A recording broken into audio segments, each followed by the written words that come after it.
Hey my babies, it's Auntie Trice here with another video for you. If you have not done so, please head on over to all of my other social media platforms and follow me on there. They're going to be listed in the description box underneath this here video. Click the like button on your way in here, my babies, and don't be afraid to subscribe to Auntie's channel today because you know you're coming back. I know you're coming back. I love you, my babies. I'm waiting on you. I got my handy dandy phone and it's time for us to get into the tea for today. If you're here, my babies, you done came on part 3 of us celebrating our fallen celebrities, okay? And the first person on the docket, we're going to open it up with Akira Toriyama. I hope I said his name right. I know who he is, though. Akira Toriyama.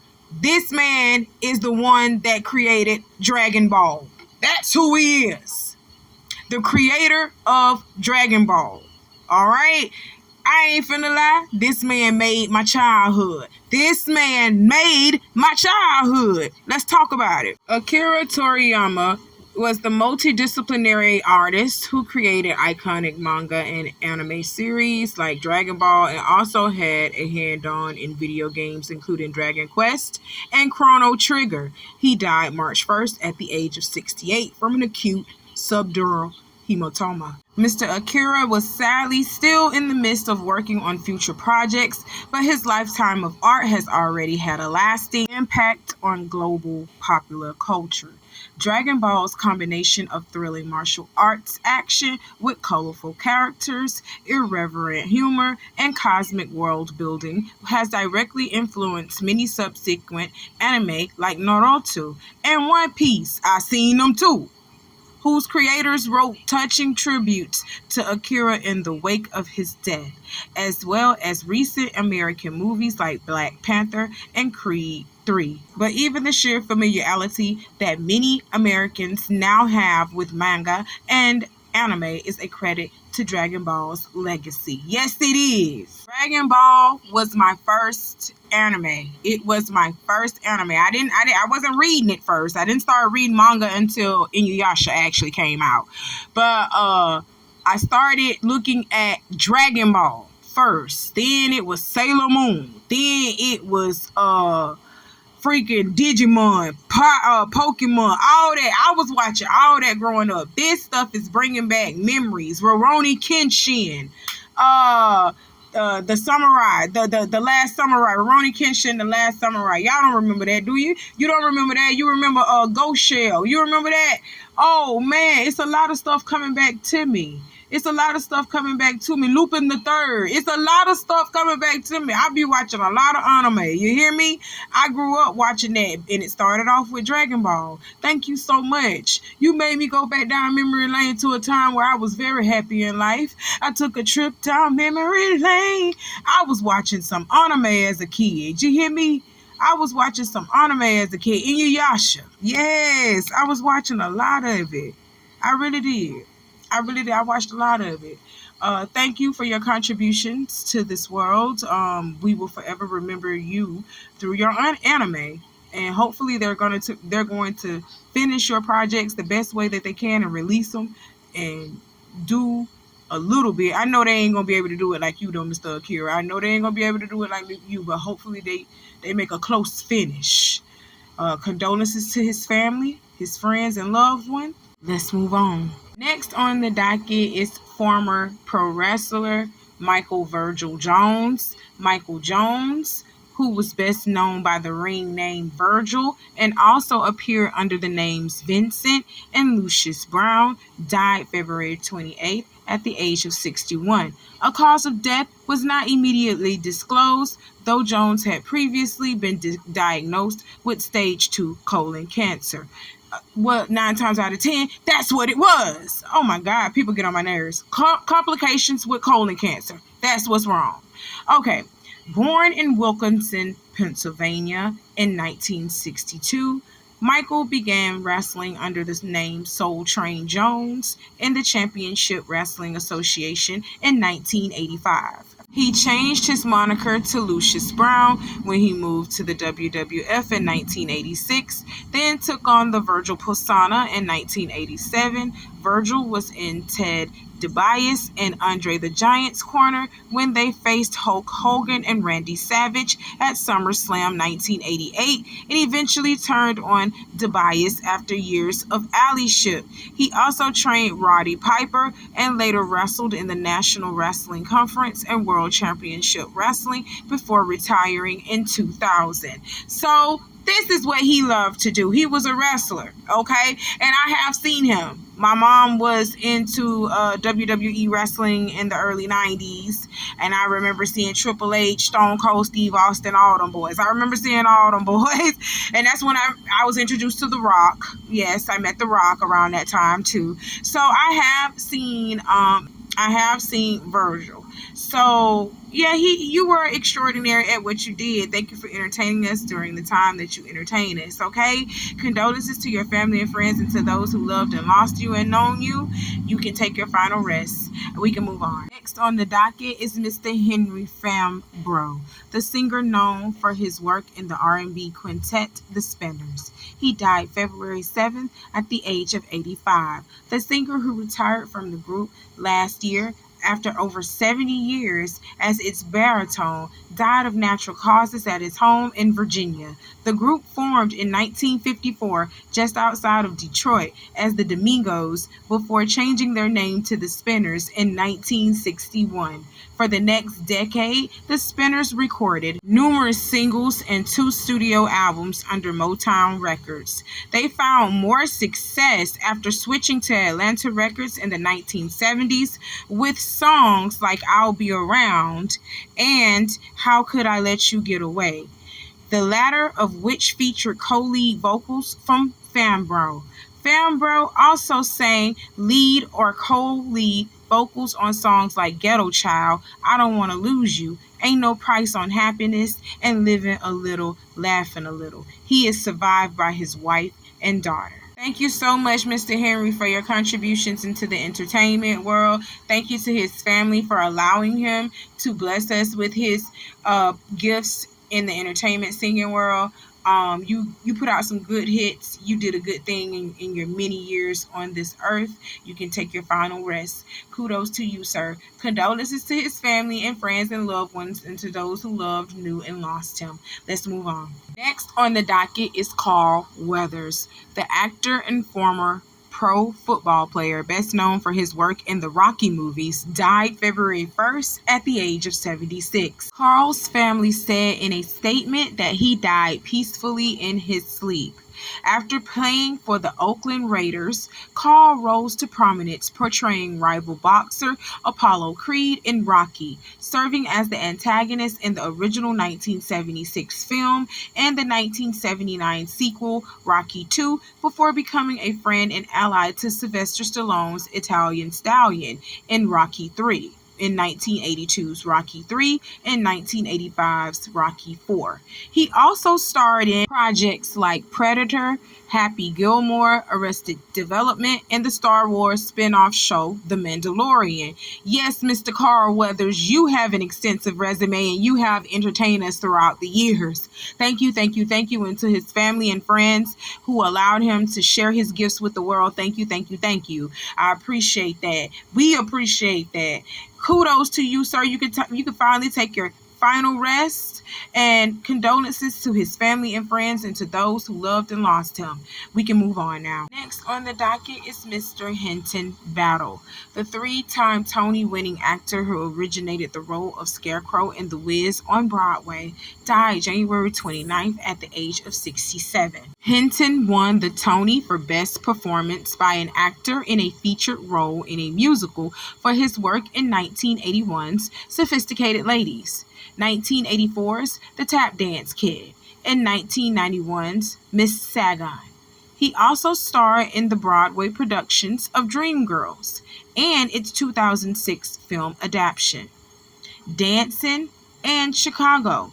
In addition to his work on The Great White Way, Hinton appeared on several television shows, including Quantum Leap, Sweet Justice, High Incident, Touched by an Angel, and Buffy the Vampire Slayer, the latter of which saw him memorably portray a singing villain in a 2001 musical episode.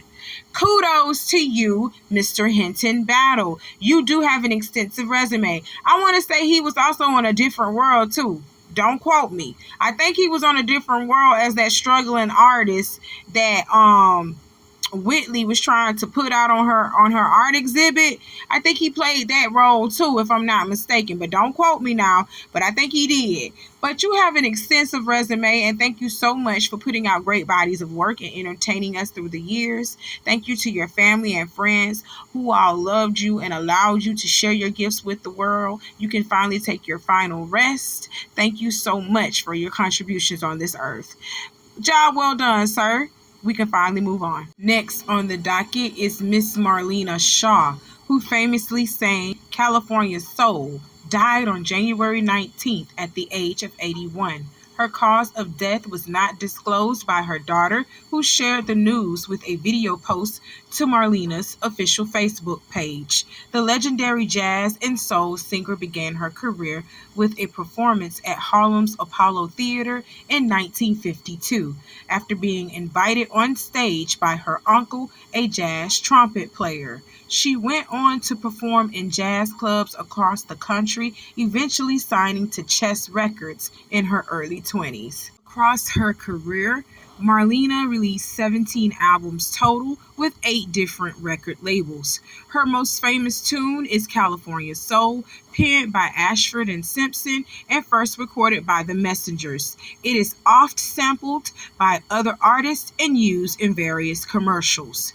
Kudos to you for a lengthy career in your music career, Miss Marlena. Thank you for your contribution to the arts. Condolences to her friends, family, and loved ones, all who loved, known, and lost her. Let's move on. Next on the docket is former NFL star receiver Jacoby Jones, who won Super Bowl 47 with the Baltimore Ravens. He passed away at only 40 years old. The Jones family released a statement to the NFLPA that Jacoby died peacefully at his New Orleans, Louisiana home. The family, including his mother, Emily, and his son, little Jacoby, are together and are asking for your prayers, privacy, and support as they navigate through this difficult time.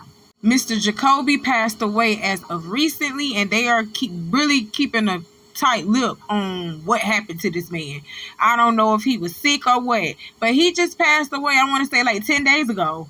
So this is really recent, and they have not really disclosed information about what happened to him. But 40 years old, that's pretty young, guys. But I'm not going to delve into it. It's a reason why nobody ain't said nothing about it yet, and that's them folks' business. Let them handle this difficult thing during this time. This man had children and everything. So let's just focus on them, okay? Condolences to his family and to his loved ones and friends and to all who loved and known him and lost him.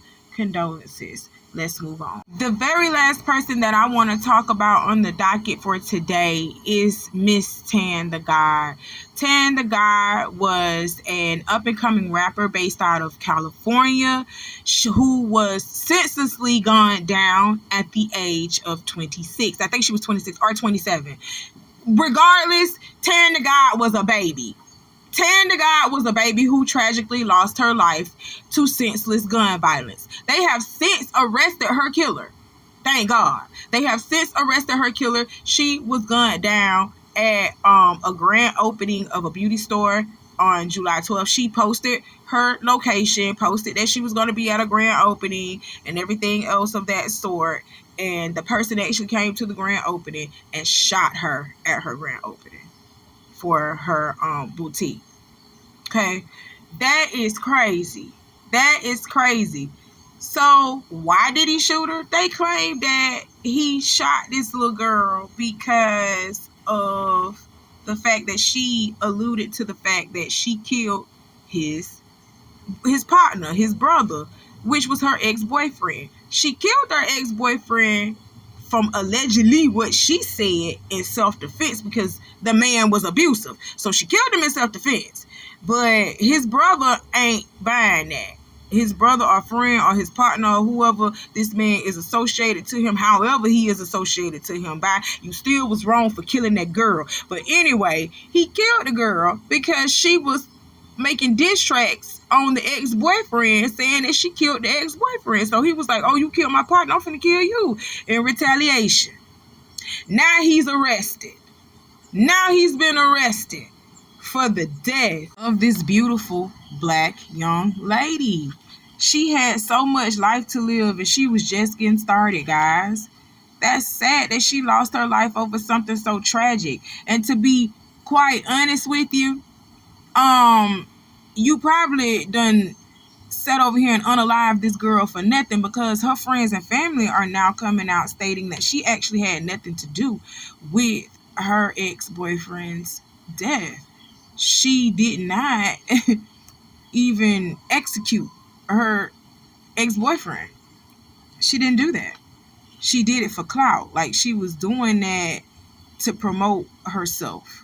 She was doing that to put herself out there in the algorithm. She was doing that to get her music promoted so that people can see her. She was doing it for clout. That's pretty much what she was doing.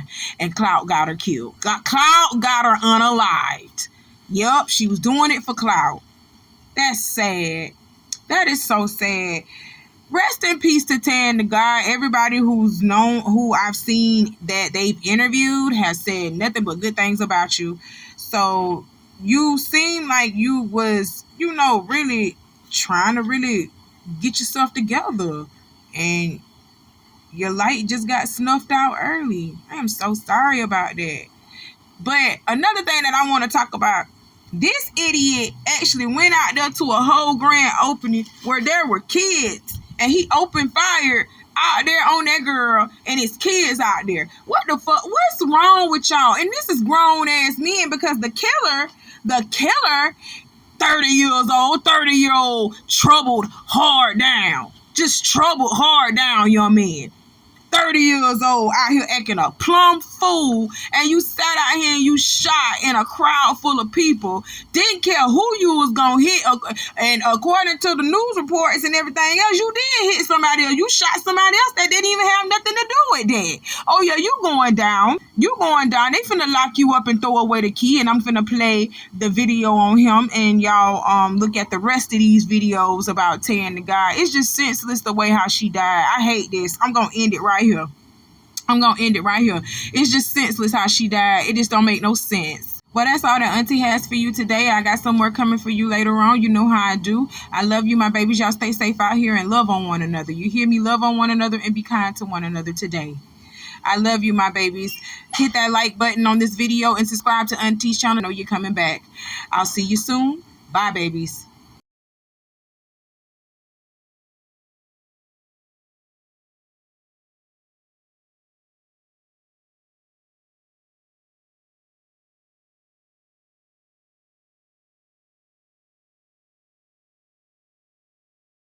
This female rapper shot her abusive ex-boyfriend, like shot him, like he gone.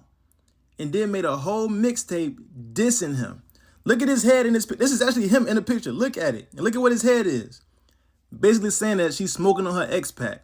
Using your deceased ex-boyfriend as marketing is crazy as heck. But what's even crazier is the story before it and what happened after that too. So her name is Tan the G.O.D., right? And she's out of Oakland, California. Apparently, her boyfriend, the guy that she unalived, was a part of an organization or a brotherhood of a lot of dudes that wear similar colors, if you get what I'm saying. Apparently, he was abusive and she shot him, right? But after that, she proceeded going around flaunting the fact that she did it, diss him in songs, making a mockery of his life. But since the dude was affiliated, of course, police put her in protective custody. But she messed up because she hosted a grand opening party for a new beauty supply store, and that's where they caught up with her. She never got to see her court date because those people came to avenge his death. And now she's right beside him. Rest in peace to everybody that's involved in this situation. And of course, all of this is allegedly because I don't know any of the for sure facts, but this is the story that we're all hearing. And in general, just let this be a lesson.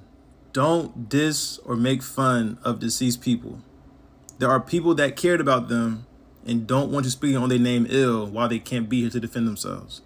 Just be careful out there when it comes to making fun of people. It's like that. Everything just came together. So I got this to be extra fucking childish, making families mad. And oh well, because they ain't gonna do shit about it.